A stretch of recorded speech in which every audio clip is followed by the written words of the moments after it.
voilà, donc cours d'hébreu biblique messianique. Donc ça, c'est le titre, une mise au point. Que veut dire hébreu biblique messianique?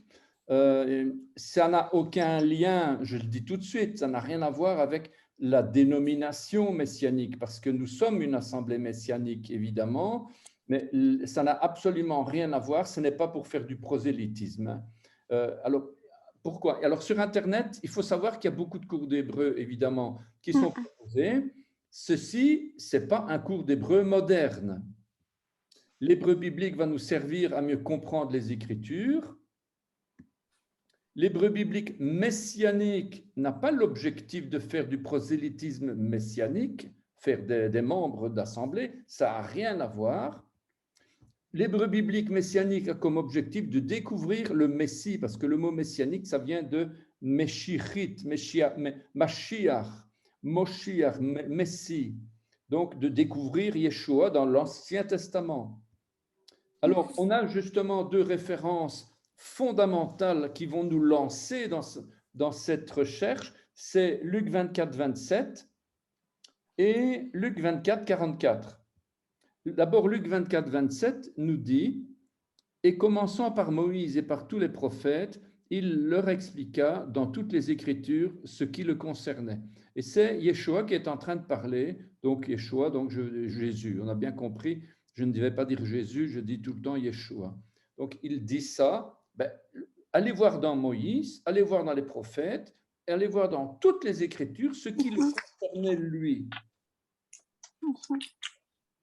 On a Luc 24, 44, puis il leur dit, c'est là ce que je vous disais lorsque j'étais encore avec vous, qu'il fallait que s'accomplisse tout ce qui est écrit de moi dans la loi de Moïse, dans les prophètes et dans les psaumes. Voilà déjà trois références incontournables. Alors, ce cours n'est pas de l'hébreu moderne et ne va pas nous aider à écrire ou à parler couramment. C'est de l'hébreu biblique, mais on va quand même découvrir l'hébreu moderne et on va quand même apprendre, si on en a l'occasion, parce que j'ai prévu ça dans le cours, on va apprendre quand même à converser, à avoir quelques phrases, à apprendre quelques tournures quand on est à table, quand on est en voyage, quand on est en déplacement, quand on veut faire des courses, etc. Donc, il y a un petit minimum, on va dire, à savoir, mais le but, c'est surtout de lire la Bible, évidemment. Alors, on ne va pas apprendre non plus les traditions humaines, ni orthodoxes, ni messianiques, ni chrétiennes, et il y a de quoi parler, évidemment, puisque dans chacune de ces traditions, on a pourquoi la kippa, pourquoi le talit, pourquoi le Talmud, pourquoi la Noël chez les chrétiens, etc. Donc, il y a beaucoup de traditions humaines. On ne va pas rentrer là-dedans parce qu'on n'a pas le temps, tout simplement. C'est un cours qui va durer quand même 10 mois. Et donc, si on veut apprendre l'hébreu, on ne va pas trop passer son temps à apprendre les erreurs. On va dire, enfin, ce n'est pas les erreurs, mais ce qui est moins important, c'est tout ce qui est tradition. Et ça va nous servir à mieux comprendre les Écritures, à découvrir quelques perles bibliques et à nous faire découvrir quelques facettes du Messie Yeshua. Et ça va nous aider à mieux comprendre la pensée de Dieu. Voilà. Alors, comment va se dérouler le cours? Pendant 3 semaines, ici, on commence la première. Il y a 3 séances de 2 heures. 1h30, 90 minutes, 90 minutes, 2 heures. On verra bien où on va s'arrêter.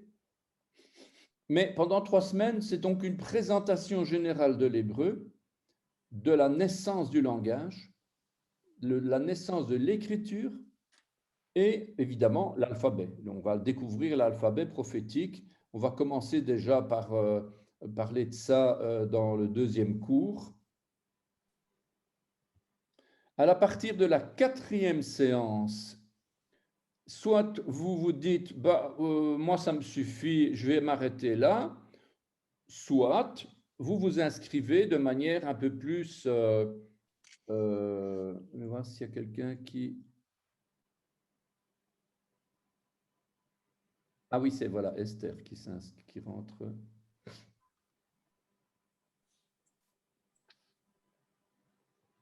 Voilà.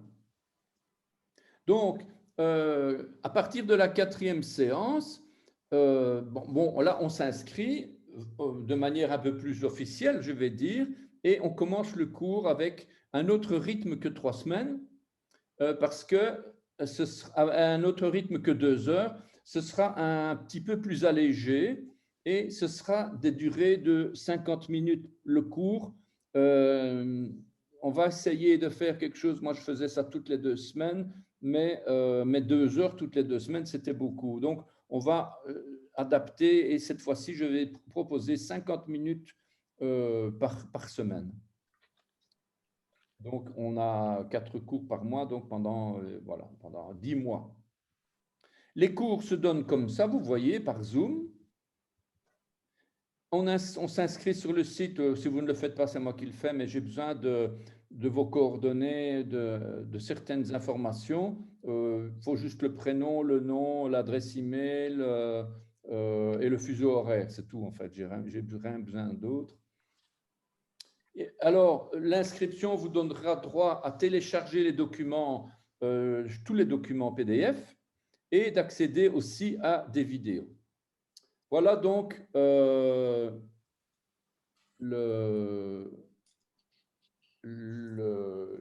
la présentation. Alors ici, on rentre dans les origines du monde, les origines du langage, et c'est quelque chose qui est très important. Vous allez comprendre pourquoi vous n'allez pas avoir tout de suite l'alphabet. Vous allez comprendre tout de suite pourquoi je mets un temps de préparation pour y arriver. Alors, au sommaire, on va parler des débuts. Pourquoi Dieu prend soin de sa parole? Qu'est-ce qui devrait être notre centre d'intérêt? Quel est notre moteur? Qu'est-ce qui va nous faire tourner? Quel est le début de la parole et de l'écriture, la naissance de l'écriture? Qu'est-ce qui s'est passé au déluge avec Noé, ses fils? Qu'est-ce que c'est que des langues proto, les langues parlées de l'époque?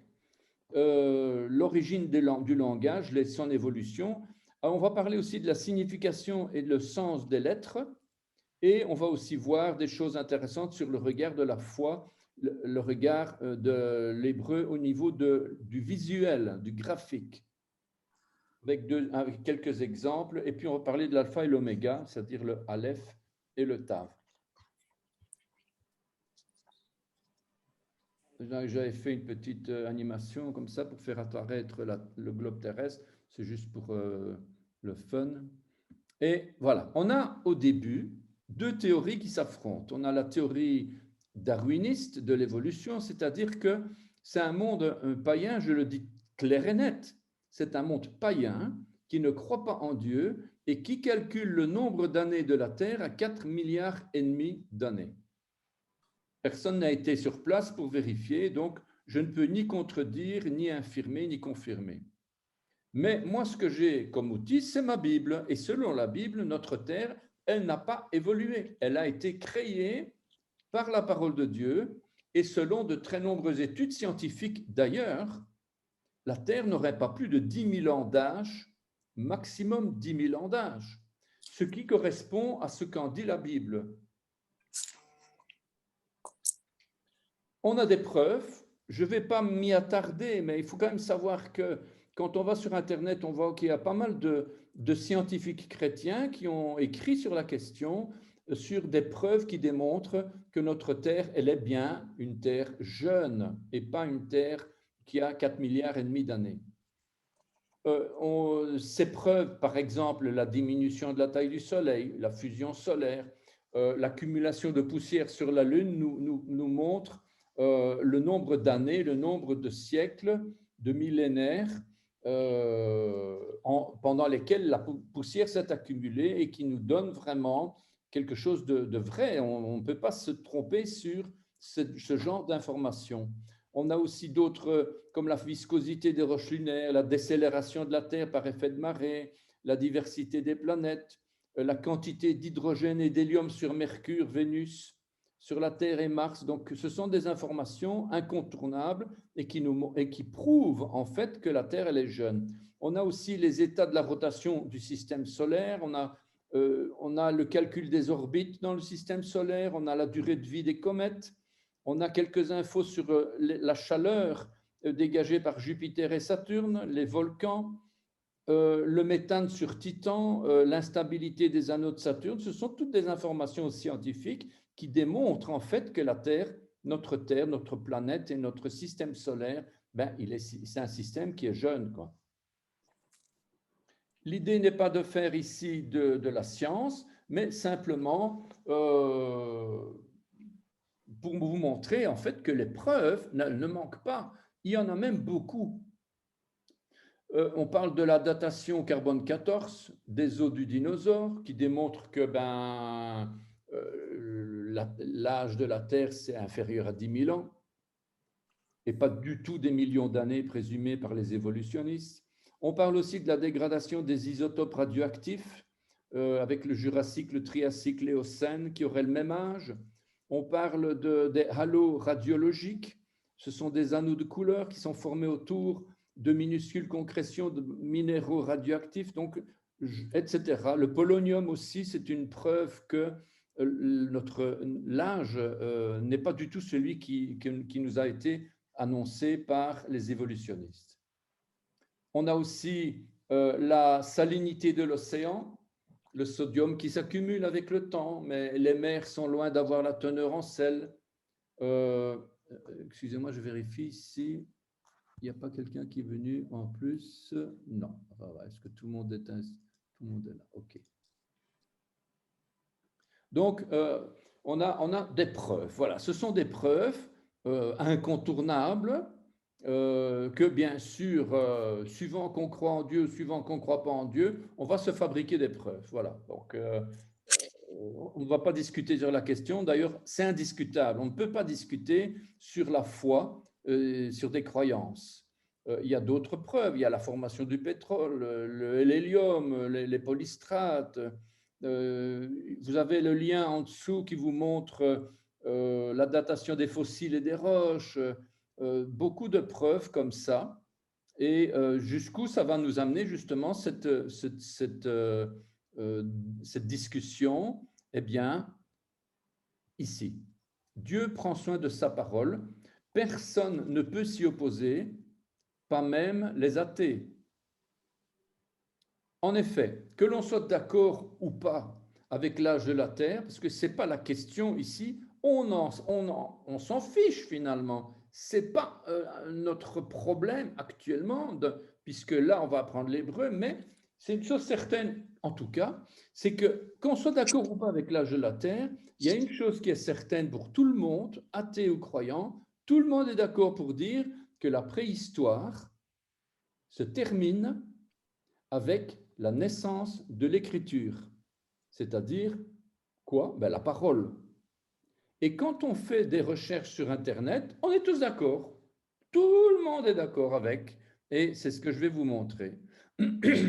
Donc c'est effectivement avec ce changement culturel que l'homme, lui, il va rentrer dans l'histoire et va commencer à laisser des traces écrites. Et ce qui nous intéresse, c'est justement cette parole qui nous a été laissée, qui a commencé à une certaine époque. En tout cas, des traces écrites, je veux dire. Finalement, ce n'est pas tellement l'âge de la Terre qui devrait préoccuper les hommes, mais c'est plutôt les origines du langage et l'âge de la parole.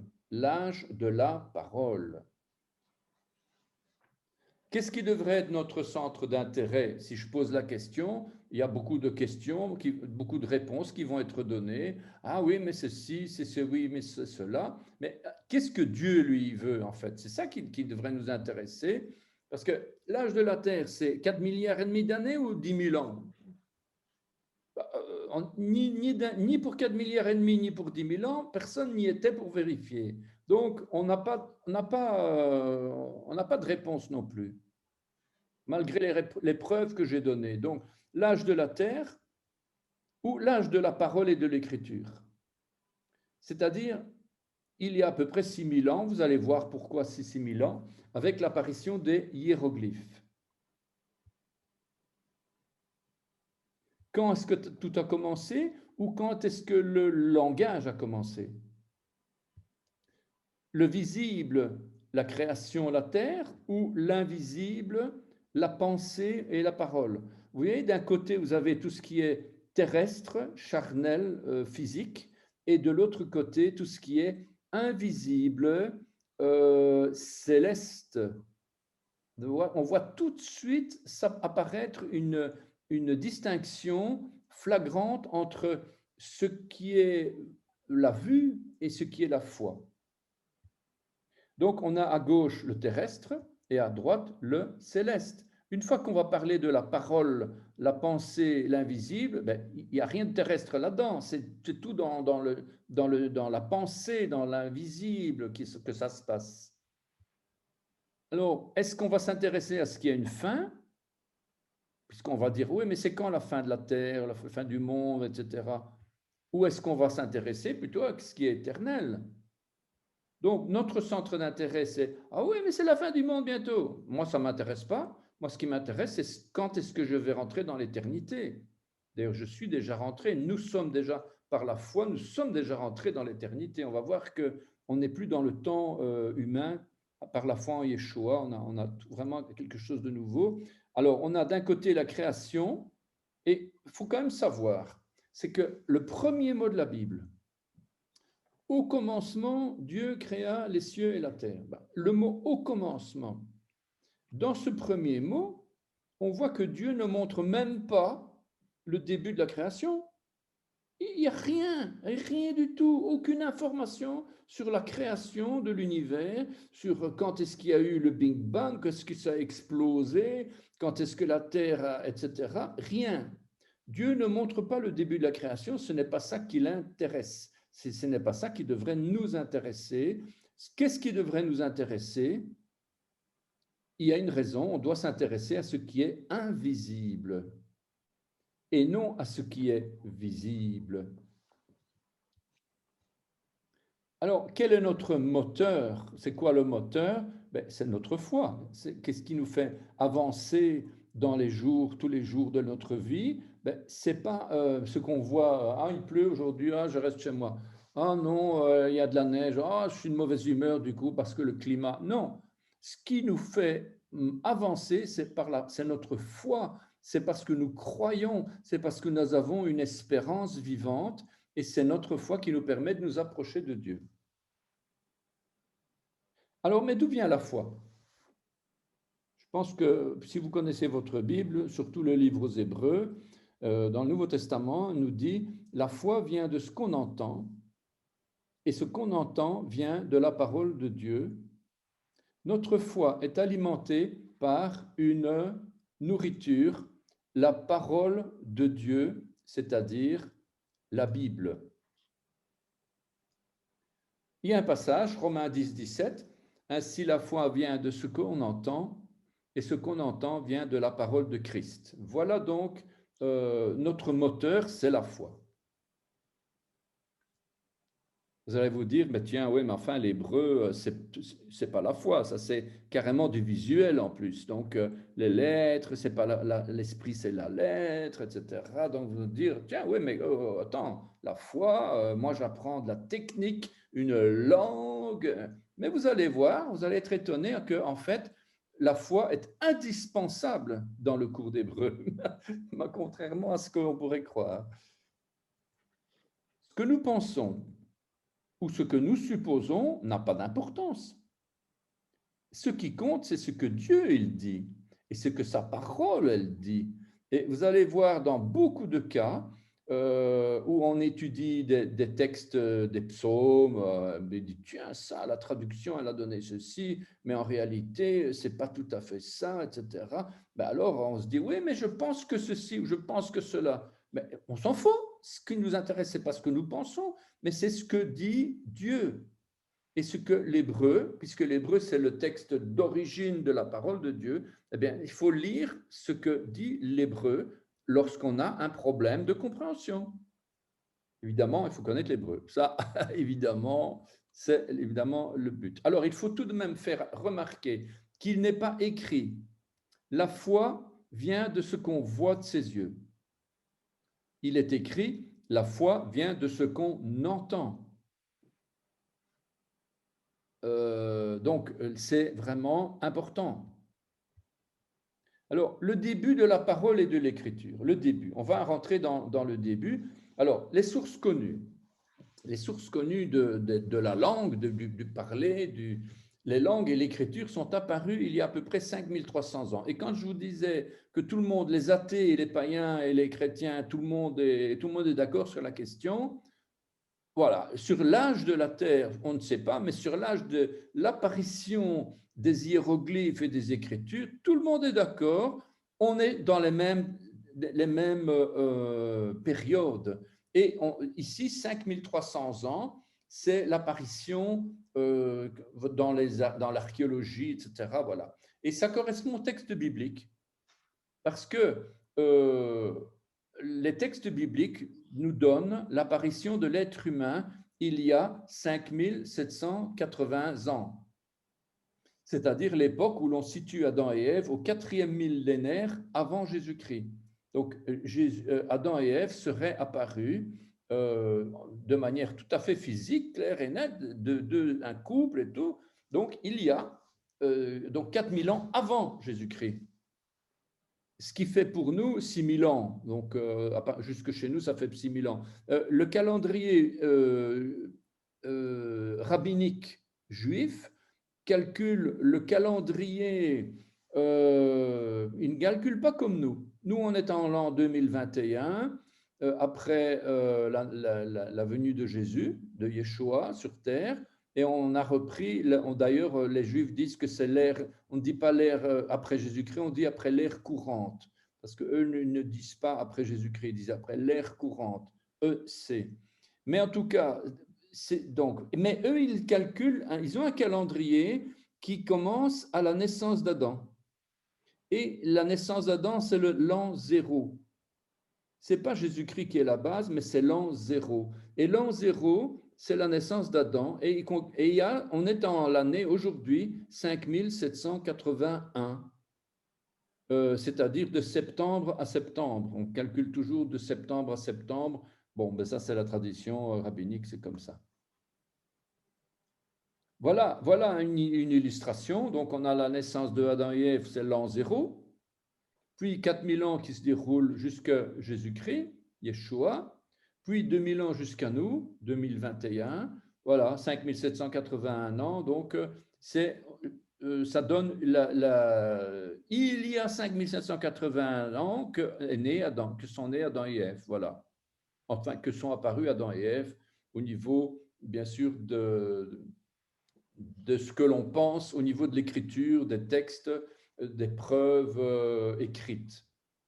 Ça ne nous donne pas l'âge de la Terre, évidemment. On ne sait pas ce qui s'est passé avant, puisque dans la Genèse, on va y arriver tout à l'heure, au commencement Dieu créa les cieux et la terre, ben, ce n'est pas écrit comme ça.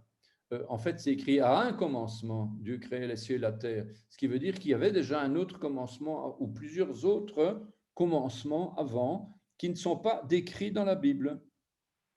Donc, c'est étonnant d'ailleurs, quand on ne sait pas ça, on se dit, mais c'est pas possible, comment ça se fait voilà. Donc, d'ailleurs, avant Adam et Ève, Dieu a déjà créé les cieux et la terre spirituels, dans lesquels on a les anges, dans lesquels il y a eu la chute de Satan, il y a eu beaucoup d'événements qui ne sont pas décrits, qui sont décrits dans le livre d'Ézéchiel et de Jérémie où on parle de la chute de Satan, de Lucifer, qui se serait déroulée avant la création, avant notre création ici.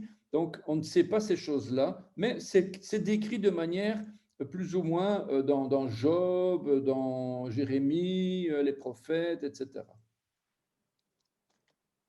Alors, l'écriture, elle est née il y a à peu près donc 6000 ans, dans deux contrées voisines, la Mésopotamie et l'Égypte, de manière presque simultanée. Il faut quand même bien se rendre compte que la Terre, elle était un bloc. Il n'y avait pas encore la dérive des continents après le déluge, c'était une seule Terre. Après, il y a eu la dérive des continents, la Terre s'est complètement partagée dans tous les sens, il y a eu des failles cataclysmiques, Et il y a eu des tas de découpes. Enfin, il y a l'Afrique qui est née, l'Amérique, etc. Mais avant, c'était un seul bloc. Et c'était la Mésopotamie et l'Égypte qui étaient le centre. On appelle ça d'ailleurs la Pangée. La Pangée qui explique donc la terre unique, on va dire. Et si les hiéroglyphes égyptiens et les pictogrammes sumériens sont tous les deux formés de petites images, celles-ci sont totalement propres à leur région. On va rentrer dans quelques détails tout de suite. Les premiers écrits servaient à des livres de comptabilité ou d'inventaire, et l'homme va rapidement utiliser ce nouveau moyen de communication pour raconter des histoires et surtout pour raconter son histoire. Et c'est sous deux formes différentes dans à peu près 6 types de civilisations qui sont apparues et qui vont maîtriser l'agriculture et le développement urbain. Alors, où est-ce qu'on va trouver des traces de l'écriture? Le point de départ supposé ici, c'est vers l'an moins 3800. Tout ça, on retrouve sur Internet, sur Wikipédia, hein, donc je n'invente rien, tout ça. Hein. Donc, on est d'abord moins 6000, approximativement. Voilà, c'est le début, c'est le 4e millénaire avant Yeshua. On arrive à moins 3500 et on découvre des hiéroglyphes vers cette époque-là. Bien sûr, ils ont peut-être écrit du temps d'Adam et Ève, tout ça, mais bon, on a découvert les hiéroglyphes, c'est vers moins 3500.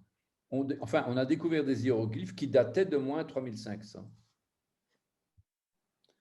Puis, en moins 3400, on découvre l'écriture cunéiforme. Vers moins 3300, on découvre des textes en Mésopotamie.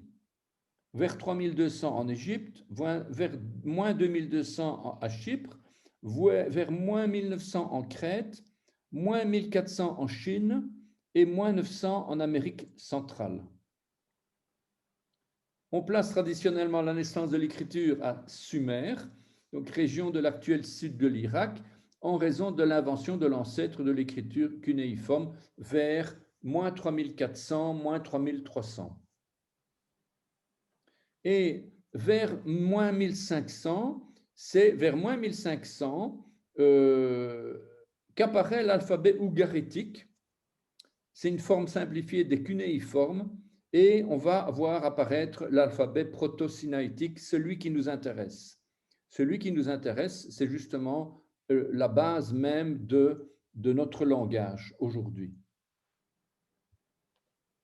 L'alphabet cunéiforme, voilà, donc c'est vers moins 3400, donc c'est comme des petits clous, hein, des petits symboles pointus comme ça.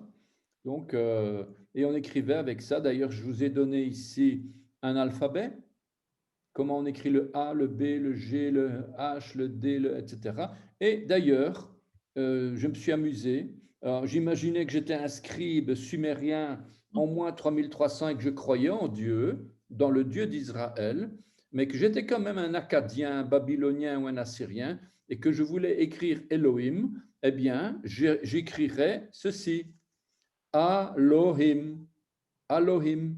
Donc voilà, donc on pouvait écrire de haut en bas ou de gauche vers la droite avec un système d'alphabet cunéiforme. Et vous voyez que chaque lettre, c'est approximatif, mais chaque lettre correspond à un symbole. Bon, ça c'est un exemple d'alphabet de moins 1400 des 10 commandements. On va y revenir d'ailleurs. Voilà un autre exemple d'évolution de l'alphabet hébreu. En bas, c'est l'alphabet actuel et au plus haut, c'est le plus ancien. On a le phénicien en moins 1100, l'araméen impérial ou le paléo-judaïque, l'hébreu carré archaïque et puis l'hébreu carré moderne actuel. Alors, quelque chose de complètement qui va bouleverser absolument tout. Tout. C'est le déluge. Et ce déluge va transformer profondément les choses. On a Noé. Donc Noé, il est là approximativement en moins 2100 avant Jésus-Christ, d'après les dates. La langue de Adam et Ève et de toute sa descendance jusqu'à Noé ne pouvait être que l'hébreu. Je vais vous montrer après pourquoi. Et Noé a donné à droite Sem et Cham, que l'on va plutôt appeler Shem et Cham. Shem va donner les Sémites et Cham va donner les peuplades africaines, les peuplades, pas seulement africaines, mais les peuplades chaudes. Cham en hébreu, ça veut dire chaud. Chaud, ça veut dire bouillant. Quelqu'un qui est d'ailleurs il suffit de voir une assemblée africaine louer le Seigneur, ben, on loue pendant 3 heures parce que c'est une ambiance chaude, bouillante. On est bouillant pour le Seigneur. Donc, Sem et Cham, ce sont les deux fils de Noé, mais on a un troisième fils qui est Japheth. Et Japheth, ça veut dire beau, ça veut dire blanc, pas blanc, mais beau, on va dire. Mais pas beau dans le sens que Sem et Cham ne sont pas beaux, c'est une façon d'exprimer ce qu'il est devenu. Et Japheth, en fait, c'est celui qui a donné les langues indo-européennes japhétiques. C'est nous sommes des japhétiques. Nous venons tous de Japheth.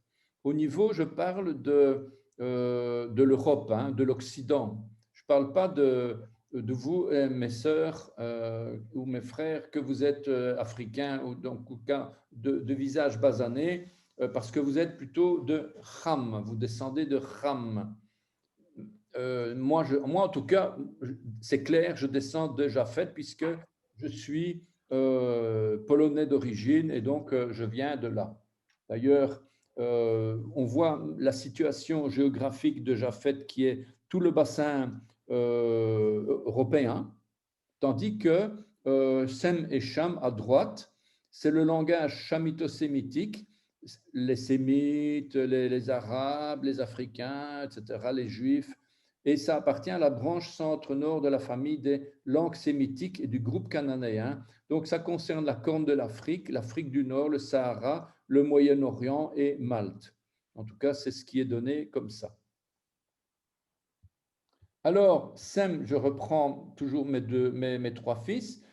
Japheth, on retrouve dans 1 Chronique 1,5, a eu des fils, Gomer, Magog, Madai, Yavan, Tubal, Meshech et Tiras. Et selon Flavius Joseph, selon le livre de la Genèse et les livres des Chroniques, il s'est marié et il a eu 11 enfants. 11 enfants qui ont donné notre monde. Gomer a donné les Celtes, les Saxons, les Scandinaves, les Phrygiens, Samotéens, les Saronides, les Sarmates, les Scythes. Voilà. Magog, lui, il va donner les Massagètes. Madai va donner les Mèdes et les Perses. Yavan, en fait, en hébreu, Yavan, ça veut dire Grèce.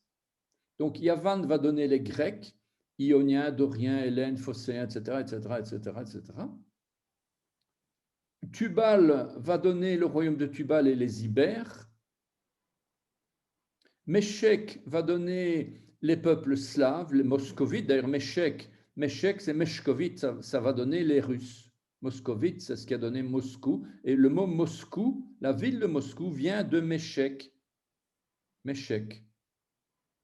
Tiras va donner les Tyriens et les Thraces. Torgama a eu deux fils, Kartlos qui va donner les Géorgiens et Chaïk qui va donner les Arméniens. On voit bien que les Arméniens ne sont pas des Sémites. Les Arméniens, comme on aurait pu peut-être penser que ce seraient des Juifs ou des Sémites, eh bien non, les Arméniens descendent de Japheth. Et puis on a Morok qui va donner les Illyriens, Tarsès, les Aubers et les Tirséniens, et Chétéim va donner les Romains, donc l'Italie, etc. Donc le 11e fils de Japheth, c'est celui qui va donner l'Empire romain. L'Empire romain. C'est quand même intéressant, ça. Oui, tout à fait. Voilà, et donc Japheth va donner les langues paléo-balkaniques, anatoliennes, baltoslaves, celtiques, germaniques, helléniques, etc., l'Europe, l'Asie mineure, l'Asie centrale, etc. Et de l'autre côté, on a les Arabes, les Juifs, les Couchites, donc toute l'Afrique en fait, hein, toute l'Afrique, l'Égyptien ancien. Donc c'est quand même intéressant d'être africain parce que on est quand même lié à Shem. On est quand même lié à Shem qui est le sémite, les sémites, quoi. Alors, après le déluge, les langues ont commencé à se transformer. Vous allez comprendre pourquoi on doit passer par tout ce fatras d'informations historiques, parce que ça va vous aider à comprendre la suite. Donc, bon, le langage chamito-sémitique, ça c'est là, donc, Sem et Cham, qui appartiennent à la branche centre-nord de la famille des langues sémitiques du groupe cananéen.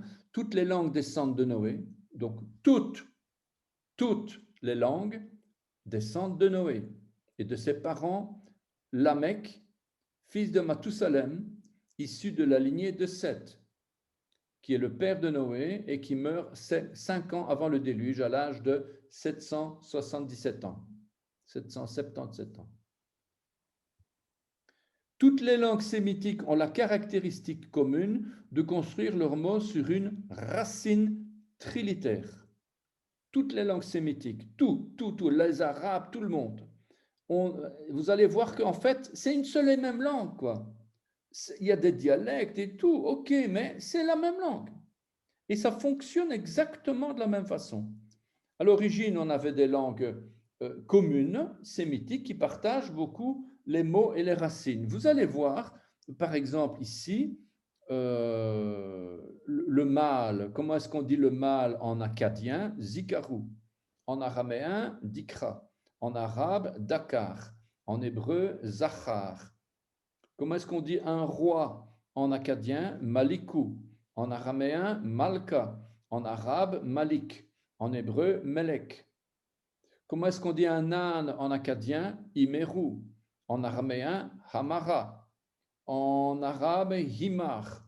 En hébreu, hamor. C'est la même langue. Il y a juste un peu de... C'est du dialecte, quoi.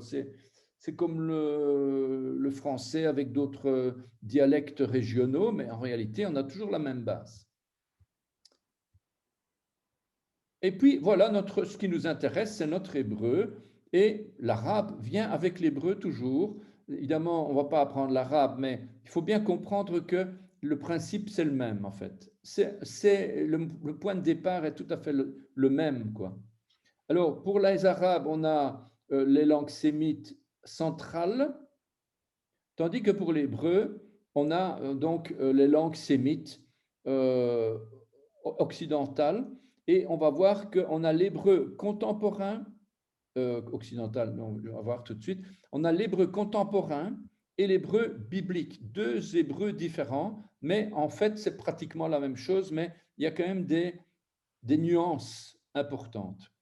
L'hébreu biblique, on va d'ailleurs l'appeler Lachon Kodesh. Lachon, c'est langue, Kodesh, c'est saint, donc on va dire la langue sainte.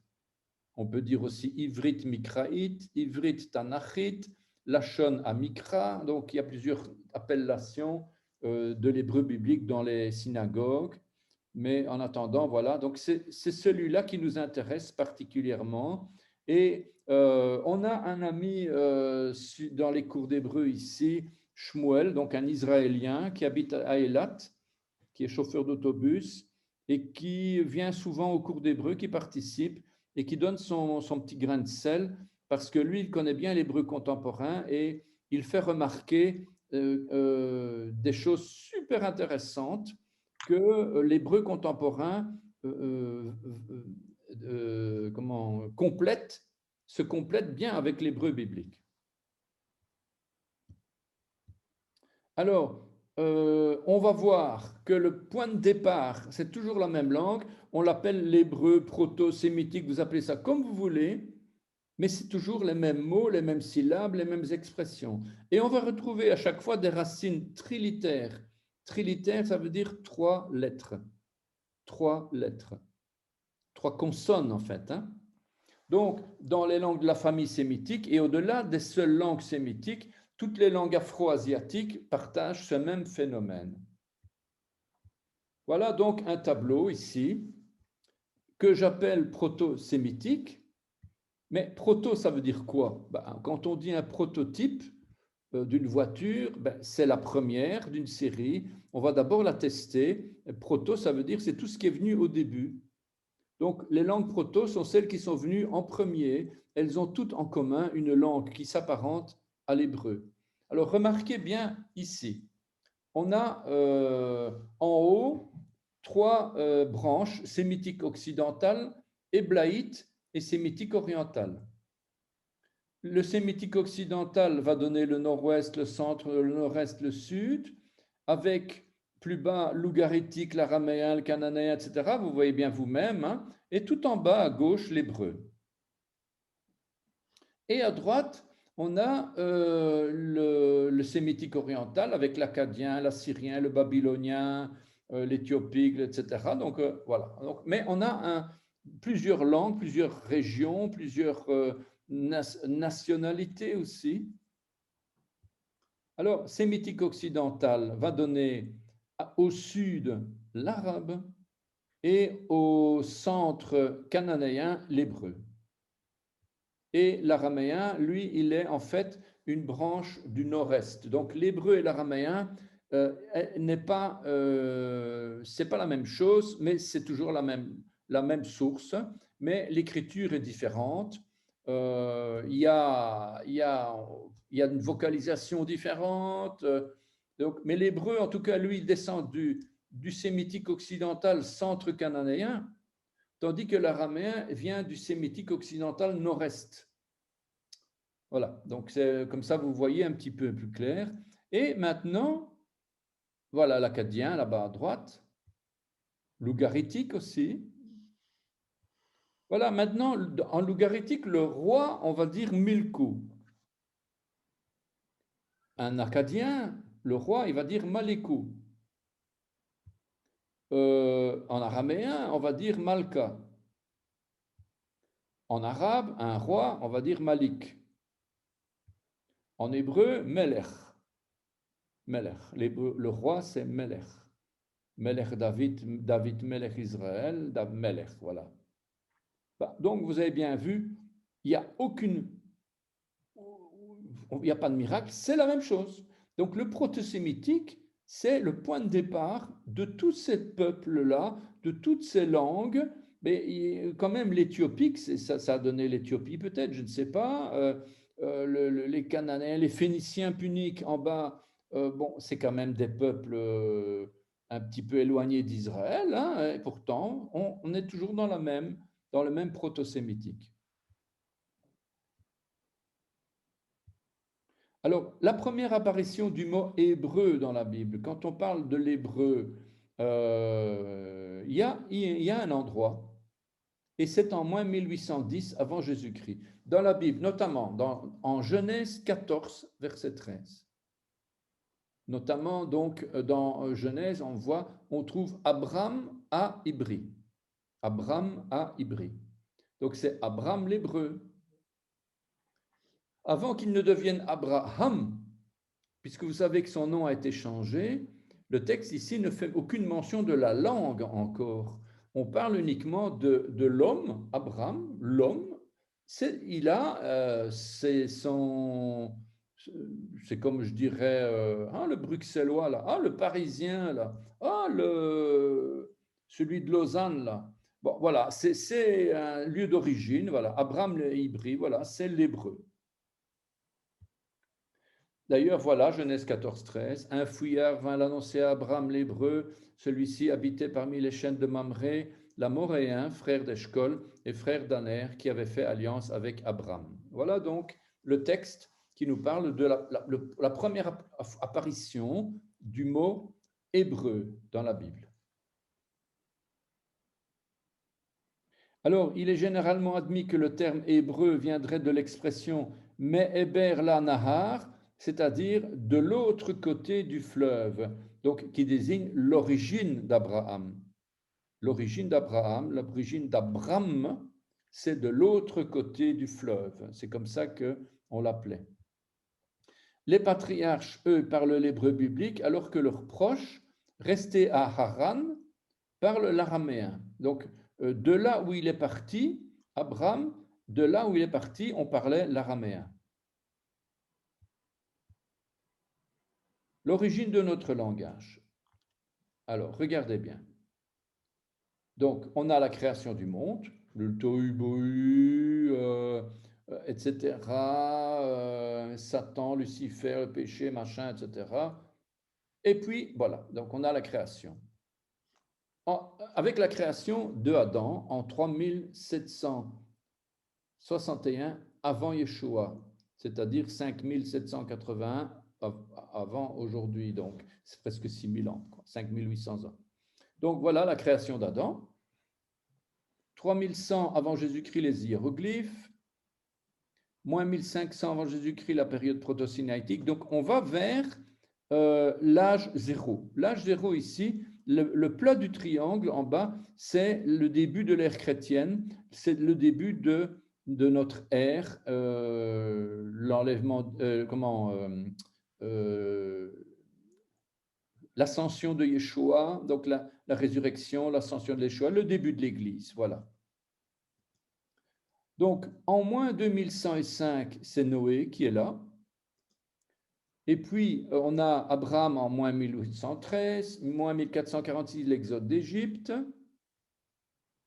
Un autre tableau que j'ai repiqué sur Internet pour bien montrer qu'on est dans le même système, dans la même période, on va dire, puisque ici, dans ce tableau, on voit qu'Abraham était un petit peu moins de 2000, quoi, avant Jésus-Christ, donc moins 1800, une histoire ainsi.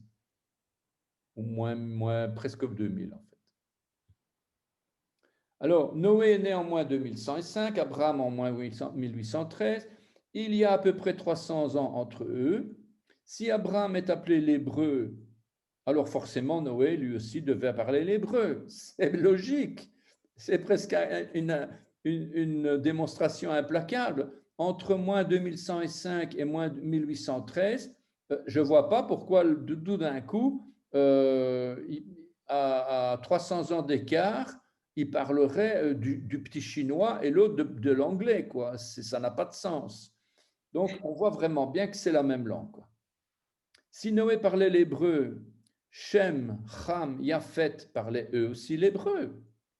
Les fils de Noé parlaient aussi hébreu.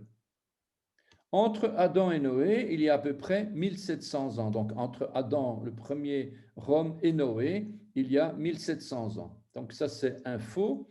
Et selon certaines sources, le professeur Douglas Petrovich, d'ailleurs, un archéologue, il suggère d'ailleurs que l'hébreu, dans sa forme primitive, est apparu indépendamment et même plus tôt que les hiéroglyphes égyptiens, et ce serait une des formes primitives les plus anciennes. Dans tous les cas, chaque symbole, chaque signe proviendrait de quelque chose qui existe sur Terre. Voilà le point important de cette présentation, c'est ça, c'est chaque symbole, chaque signe provient de quelque chose qui existe sur Terre. Vous avez ici une fresque égyptienne. On voit un petit oiseau, on voit un œil, on voit de l'eau, on voit un personnage assis, etc. On voit deux cigognes où on ne sait pas trop bien, etc. Il faut connaître un peu. Mais en tout cas, voilà, ça décrit une situation de vie. Et ce docteur, Petrovitch, il a découvert que, en fait, les Israélites ont transformé un système de hiéroglyphes en un système de 22 lettres, puisque les hiéroglyphes égyptiens allaient entre 600 et 6000 symboles hiéroglyphiques. 6000, ça c'est vraiment à l'époque grecque, latine. Là, ils ont tellement développé les hiéroglyphes qu'on en arrivait à plus de 6000 symboles. Mais en tout cas, à l'époque juive, enfin à l'époque des pharaons, c'était 700 symboles hiéroglyphiques égyptiens. Et les Hébreux, eux, ils en ont fait 22. Ils se sont un peu distingués des hiéroglyphes pour pouvoir communiquer entre eux, pour pouvoir faire de la correspondance, pouvoir parler entre eux, d'écrire entre eux. Et donc, ils ont communiqué avec d'autres Israélites avec un système de 22 lettres. Et on se rend bien compte que la Torah n'a pas été écrite en égyptien, mais elle a bien été écrite en hébreu. La preuve, on va y arriver. On va lire le premier livre de la Genèse, c'est de l'hébreu, quoi. C'est pas de l'égyptien. Quelques exemples. Donc, à l'époque de l'Ancien et du Moyen Empire égyptien, donc 700 symboles hiéroglyphiques. Plus tard, à l'époque gréco-romaine, on en dénombrait plus de 6000. Voilà, pour faire un A, on dessinait une espèce de vautour ou un pigeon, je ne sais pas très bien ce que c'est. Pour faire un B, on mettait une jambe. Pour faire un C, pour dire C, pour écrire C, on dessinait une coupe. Le D, la main, le E, un bras, le F, un serpent ou quelque chose dans ce genre-là, ou une anguille, etc. Donc voilà, donc c'est déjà des hiéroglyphes. Chaque symbole représente quelque chose de vivant sur Terre. Le début de l'écriture, de notre écriture, se limite à 22 lettres. Et on a, en partant d'ici, on voit le A, c'est en fait une tête de taureau. Le B, c'est une maison. Le C n'existe pas, c'est un G. Normalement, ça devrait représenter un chameau. Le D, c'est un poisson ou quelque chose de ce style-là. En tout cas, c'était un triangle. Le H, le He plutôt, c'est un petit bonhomme qui se tient debout et qui était en train de prier. En tout cas, qui lève la main vers le ciel, etc. Donc, ce n'est pas du tout les mêmes symboles que les Égyptiens. Pour un A, l'Égyptien est dessiné un vautour, alors que le Juif, l'Hébreu, lui dessinait une tête de taureau. Donc, il y a vraiment une séparation franche qui rentre entre ce qu'il y avait avant et l'Hébreu. Voilà. Voilà, je vais passer, je ne vais pas vous montrer, je laisse 2 petites minutes si jamais dans la vidéo vous voudriez la regarder. Et vous allez voir d'ailleurs que on peut écrire, il y a un site, par exemple Yeshua, voilà, Yeshua en hiéroglyphe. On peut le faire sur Internet, il y a un site qui nous permet de mettre les lettres. Jacques, Isabelle, Esther, voilà, Esther, elle va mettre son nom en égyptien, en hiéroglyphe. Il y a moyen, hein, donc l'outil, il est là. Bon, ça sert à rien du tout, hein, mais c'est juste pour le fun, quoi. Hein. Mais pour vous montrer que chaque lettre a une signification. Voilà, j'ai fait le test avec, voilà, vous voyez le site ici, egyptos.net, egyptos hiéroglyphe, non en hiéroglyphe.php. Voilà l'adresse Internet. Eh bien, il y a un outil qui vous permet d'écrire ce que vous avez envie. Et là, j'ai écrit Israël, Égypte, Égypte, E-G-Y-P-T-E, Égypte, mais dans la forme Mitzraïm, c'est-à-dire le nom hébreu. Oups, pardon. Elohim, Moshe, Abraham. Voilà, donc il y a moyen, vous voyez bien que chaque lettre est un symbole. Alors, l'évolution de l'écriture, ça c'est vraiment important. Donc, vers moins 3100, je prends la lettre A, la tête de taureau. En moins 3100, on voit vraiment une tête de taureau, une vraie tête de taureau. En moins 1500, ça devient une tête de taureau un petit peu schématique. En moins 1100, à l'époque phénicienne, ça devient un V sur une barre. On a toujours les deux cornes, puis les deux cornes se tournent, la barre bouge un petit peu et ça va devenir notre A. Donc en fait, notre A d'aujourd'hui, c'est un rappel de la tête de taureau. Ça, c'est l'alphabet égyptien de l'époque. Vous voyez bien les deux coins de la tête avec les deux cornes, le museau. Voilà, donc ça c'est la tête de taureau. Puis tout ça est devenu l'hébreu carré que nous connaissons aujourd'hui, que nous allons d'ailleurs apprendre dans ce cours. Et puis à côté de ça, on a l'araméen Péchita, donc c'est carrément un dialecte différent. Donc quand Yeshua parlait et qu'il écrivait quelque chose, c'était un peu plus compliqué que ça. Hein. Donc on voit bien d'ailleurs que c'est un peu comme, ça ressemble un peu à de l'arabe. C'est une langue sémitique, voilà, vraiment différente de ce que c'est devenu. Et puis l'alphabet hébreu carré a donné le A grec. Le A grec en moins 1800 provient du A hébreu. Donc le grec vient de l'hébreu. Et plus tard, le latin. Le grec vient en moins 1800. Et puis entre moins 1800 et moins, il y a eu les empires, Alexandre le Grand, machin, etc. Enfin tout ça, il y a eu beaucoup de conquêtes. Donc je vous rappelle que, enfin, on n'en a pas encore parlé, mais l'hébreu s'écrit de droite vers la gauche et pas de gauche à droite. Et cet hébreu, au début, le latin, s'écrivait aussi de droite vers la gauche. Étonnant. Et c'est l'origine de nos langues indo-européennes actuelles. D'ailleurs, on a retrouvé ici une inscription latine dans ses tout débuts, qu'on a retrouvé ça en 1887. Donc, c'est une pièce qui date du 6e ou du 5e siècle avant Jésus-Christ. Et donc, c'est une broche en or qui porte un texte latin écrit de droite vers la gauche. Donc, c'était une preuve que à l'époque, le latin s'écrivait de droite vers la gauche et que ça a été changé tout simplement pour des raisons de pratique, d'écriture, parce que écrire de droite vers la gauche avec de l'encre, si on n'est pas gaucher, c'est compliqué. Et donc, le latin a changé ça et on a commencé à écrire de droite vers la gauche. Mais au départ, le latin s'écrivait de droite vers la gauche. Là.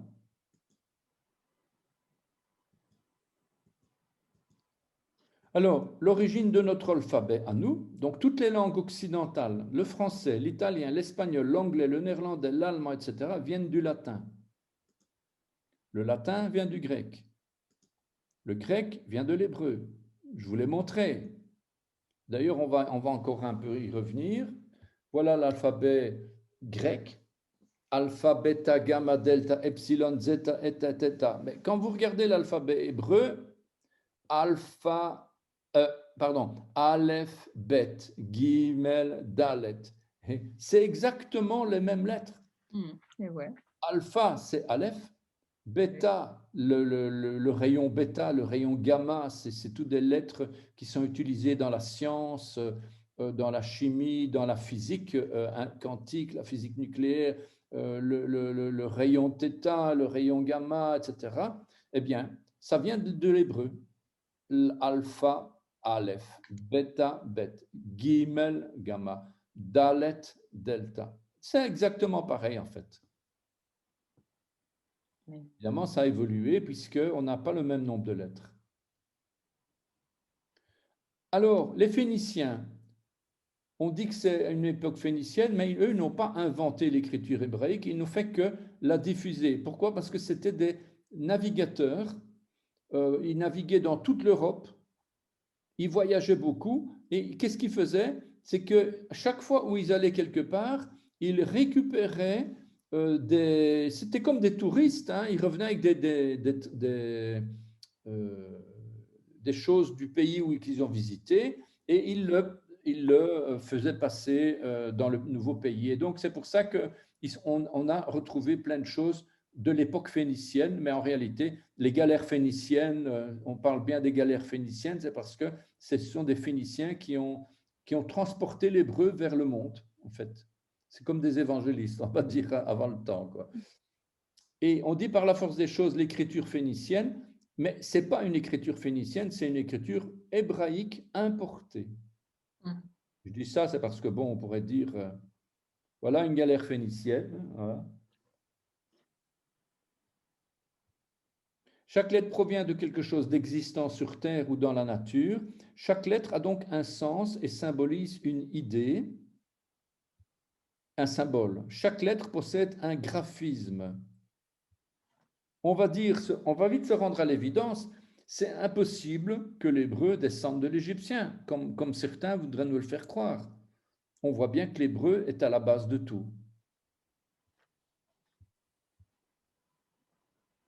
Le regard de la foi, l'hébreu est une langue visuelle, graphique. J'en parlais tout à l'heure, la foi et la grâce, la lettre ou l'esprit. On dit, ouais, mais nous, on lit par l'esprit, nous, on n'est par la lettre, etc.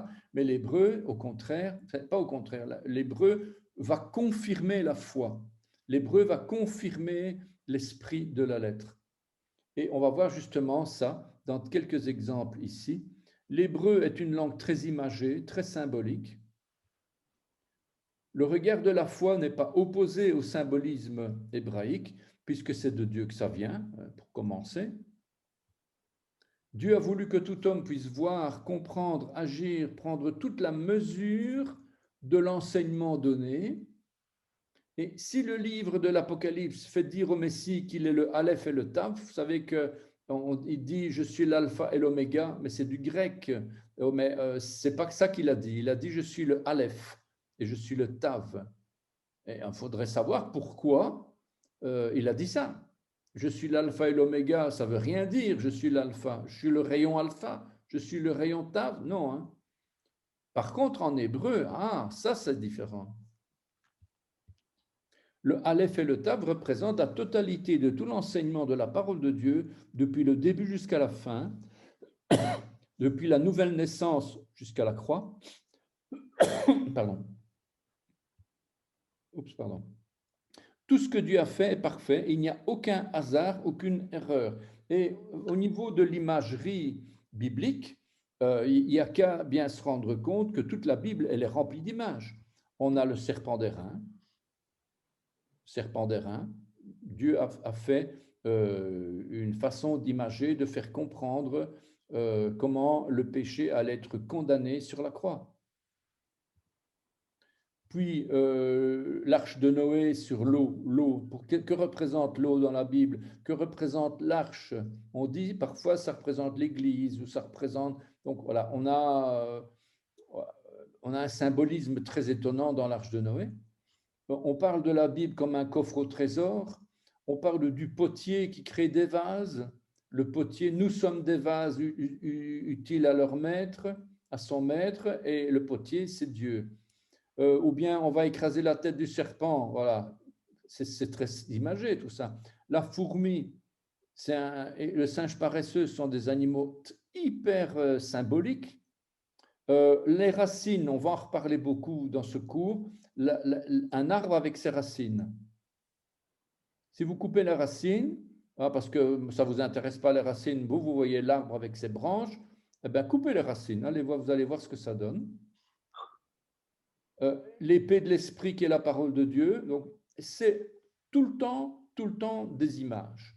Donc, on ne peut pas dire que les images ne sont pas du visuel. Tout le discours de Yeshua était imagé.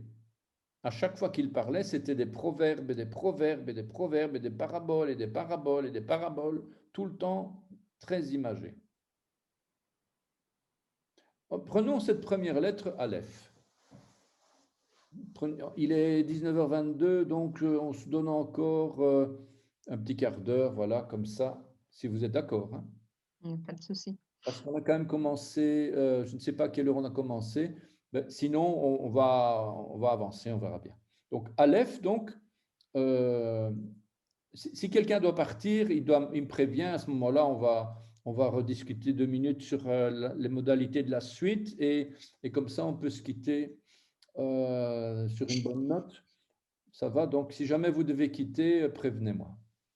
En attendant, voici la lettre Aleph. La lettre Aleph, un drôle de symbolisme. Ça, on ne voit plus trop bien la tête de taureau. Hein? Donc, on a vraiment une évolution très importante entre le début et ce qui c'est devenu. La première lettre, c'est donc tête de bœuf, tête de taureau. Bœuf, prince, maître, conseiller, époux. On a le prince, le maître, le conseiller et l'époux, ce sont des dérivés qui proviennent du taureau. Que représente le bœuf? Que représente le taureau quand il est avec les génisses? Que représente le taureau au niveau de la force, de la puissance, etc. Donc, ça a donné par après prince, maître, conseiller, époux. Mais bon, le prince, c'est Sar, ça n'a rien à voir. Hein, donc, mais c'est surtout le taureau qui doit nous intéresser. Voilà, donc je reprends ce tableau de tout à l'heure, la tête de taureau avec l'évolution vers le A.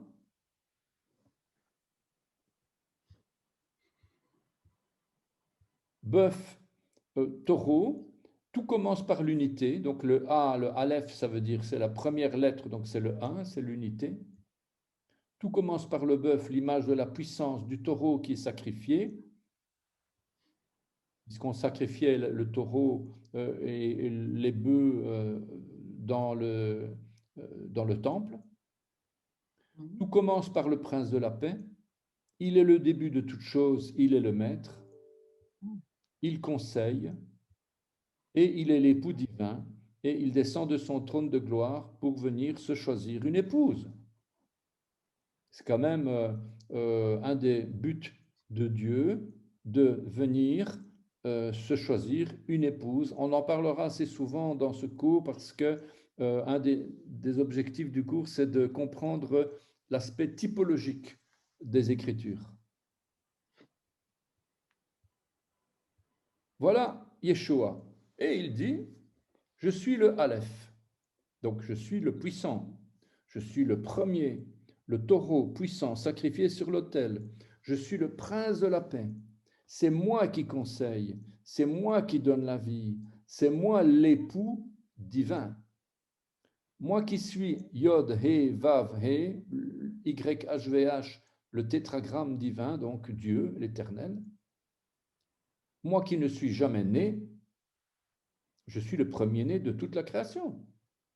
C'est un contraste, une contradiction entre le fait qu'il est éternel, il n'est jamais né parce qu'il n'a ni commencement ni fin, il a toujours existé.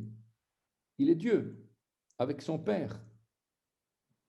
Et il dit quand même, je suis le premier-né de toute la création parce qu'il a été incarné en tant qu'homme, fils de l'homme, pour pouvoir payer et devenir le deuxième Adam pour renverser la vapeur que Adam et Ève ont péché au début de la création. Donc il a fallu un deuxième Adam pour rattraper le coche, on va dire, et payer le prix.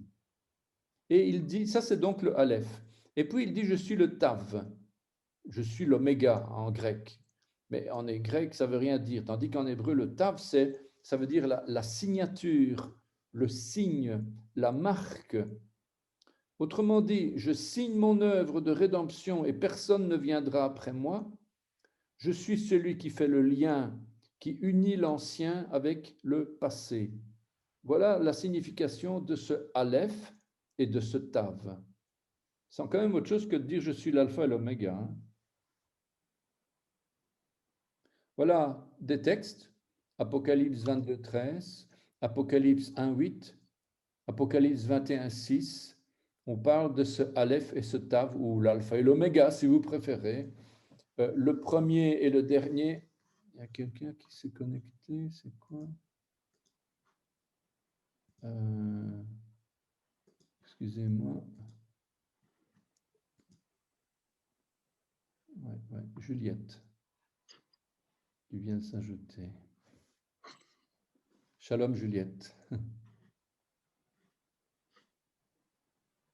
Voilà, donc Apocalypse nous montre que Yeshua est le premier et le dernier, le commencement et la fin, et il va utiliser le symbolisme de l'alphabet pour exprimer que c'est lui qui est au début de toute chose et c'est lui qui va clôturer toute chose. Et il n'y a personne qui va venir après lui pour en dire encore. Dans Apocalypse 1,8, il dit c'est celui qui est, qui était et qui vient. Donc il était, il n'est pas né, il n'est jamais né, il a été, il a toujours été. Il est toujours celui qui est Dieu. Dieu, il est, c'est ça, c'est le verbe être par excellence, il est. Et il vient parce qu'il va revenir d'ailleurs encore, il est venu une première fois, il va revenir une deuxième fois, et c'est lui le Tout-Puissant. Apocalypse 21,6, il est le commencement et la fin. Et à celui qui a soif, je donnerai la source de l'eau de la vie gratuitement. Alléluia. Amen. Amen. Alléluia. Quel Amen. honneur cette écriture incroyable. Voilà un exemple de visuel. Donc, le Aleph, c'est quoi le Aleph? En fait, c'est un ensemble de 3 lettres. On a au milieu le Vav. On va revoir ça plus tard, hein, le Vav. Le Vav, c'est une des lettres. Et on a à droite et à gauche, on a 2 lettres Yod. Une en haut, le Fils de Dieu qui vient en haut, et une en bas, le Fils de l'homme en bas, incarné dans la chair. Et entre les deux, on a quoi? On a la croix. La croix. Pourquoi? Parce que le Vav, en fait, c'est une lettre qui veut dire le clou, le crochet. C'est de la façon dont seront fixées les 2 mains de Yeshua. Le clou représente donc symboliquement, bien sûr, la crucifixion. La lettre Yod, la main, la lettre Yod, puisqu'on voit les 2 petites Yod là, en fait, en hébreu, Yod, ça veut dire la main. Donc, le symbolisme d'une main, quand on parle d'une main, on pense directement à Yod, la plus petite lettre de l'alphabet, le iota, comme on dit en grec. La valeur numérique, ça veut dire le nombre du tétragramme Yod, He, Vav, He, c'est le chiffre 26. Et on va retrouver ici aussi le chiffre 26, c'est parce que le Yod, c'est une valeur de 10. On a 2 Yod, donc ça fait 20. Le Vav au milieu, sa valeur numérique, c'est 6. Et bien donc au total, on a de nouveau 26. Voilà, donc c'est tout du visuel. Hein. On va pas faire des grandes théories pompeuses du graphisme de l'hébreu, mais il faut quand même bien se rendre compte qu'il y a un message caché qui est derrière. Bereshit, c'est encore autre chose d'intéressant, le premier verset de la Bible. Bereshit commence avec la 2e lettre de l'alphabet. Pourquoi on se dit, attends, moi je serai Dieu, je vais écrire la Bible pour les hommes, je vais la commencer par le Aleph, par la première lettre de l'alphabet, c'est quand même logique. Eh bien non, c'est tout sauf logique puisque c'est Dieu. Et pourquoi pas la première lettre? Les lettres ont une valeur numérique en fonction de leur ordre. Hein. C'est comme en français, le A c'est le 1, le B c'est le 2, le C c'est le 3. En hébreu, Aleph c'est 1, Bet c'est 2, Gimel c'est 3, Dalet c'est 4, etc. Donc il y a un ordre. Hein. L'éternel Dieu, le tétragramme, a une valeur numérique de 26. La lettre Aleph est composée du Vav 6 et des 2 Yod, donc on est de nouveau avec notre 26, comme je vous ai expliqué. La lettre Bet, c'est la maison d'Israël. La lettre Bet, ça veut dire maison. Mais ça veut dire aussi postérité, ça veut dire aussi fils, parce qu'on dit Ben. Ben, c'est le fils. Et ça s'écrit avec la lettre Bet. Bat, c'est la fille. Ça veut dire aussi bara, créer. Donc la lettre Bet, c'est beaucoup de construction d'une maison, d'une postérité, d'une famille, etc. Dieu n'a pas créé l'homme au premier jour, mais au 6e jour. Il l'a créé à l'image de Dieu, Adam. Adam qui s'écrit A plus Dam, qui commence par la lettre Aleph, qui représente Dieu. Et il se poursuit avec dam. Et dam en hébreu, ça veut dire le sang. Donc le premier Adam a été créé à l'image de Dieu, mais il est malgré tout sanguin, charnel. On croit que Adam a été créé comme un ange ou comme un esprit supérieur ou comme un être absolument, comme un dieu, comme une divinité. Eh ben, faut se détromper parce que c'est complètement faux. Adam a été créé tout le contraire de ce qu'on peut imaginer. Il a été créé charnel, sanguin, il a été créé, mais vous allez voir plus loin, je vous expliquerai. La langue hébraïque est très visuelle, elle est chimique. Cette langue est très graphique, elle décrit visuellement la réalité des choses de manière très concrète. On peut prendre quelques exemples. L'eau, par exemple. Je ne sais pas si vous savez que l'eau, la formule chimique de l'eau, c'est H2O. Donc H2O, ça veut, pourquoi est-ce qu'on dit H2O? C'est parce qu'on a deux molécules d'hydrogène pour une molécule d'oxygène. Donc c'est ça qu'on dit H2O, c'est la formule de l'eau. En hébreu, l'eau se dit maïm. Dans maïm, on écrit comment maïm? On écrit deux lettres mêmes et entre laquelle on a un iode. Deux lettres mêmes qui vont parler de la matrice, deux matrices dans laquelle on va avoir le iode. Le iode qui est le bras de l'Éternel, le bras de Dieu, qui se trouve au centre. Il y a un enseignement ici à développer, bien entendu, mais on voit vraiment que l'eau, maïm, c'est quelque chose de très puissant. Formule chimique de l'eau, voilà. Un autre exemple, par exemple, la formation de la neige. Sheleg. Sheleg, la neige, ça a une valeur numérique de 333. Je crois même bizarre, 333. La lettre Shin, c'est 300. Première lettre de droite. Hein. Donc vous avez ici la lettre Shin, 300. La lettre Lamed, 30. Et le Gimel, 3.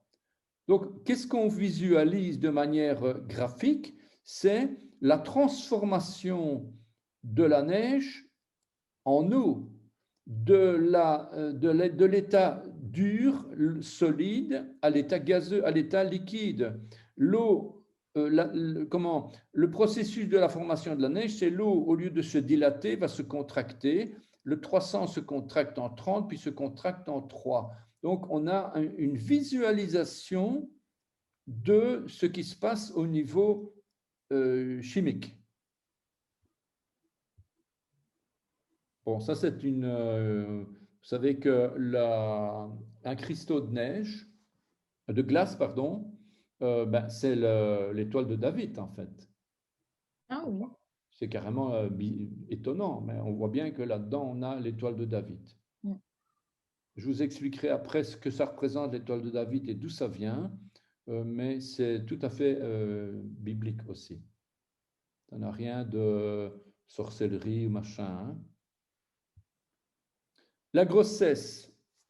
Moi, j'ai vu ça un rabbin, ce n'était pas une femme qui parlait, mais en attendant, c'est ce qu'il disait. Il disait la grossesse se dit en hébreu Herayon. Et Herayon se calcule en 271, 271. Et lui, il dit, je ne suis pas forcément d'accord, mais enfin, il dit que ça correspond au nombre de jours d'une grossesse. Moi, à mon avis, c'est plutôt 280, mais bon. Mais donc, lui, il disait, voilà, ça c'est, on voit de manière imagée le mot Herayon qui veut dire vraiment, qui donne déjà le nombre de jours. Bon, ceci étant, on ne va pas discuter de la véracité de...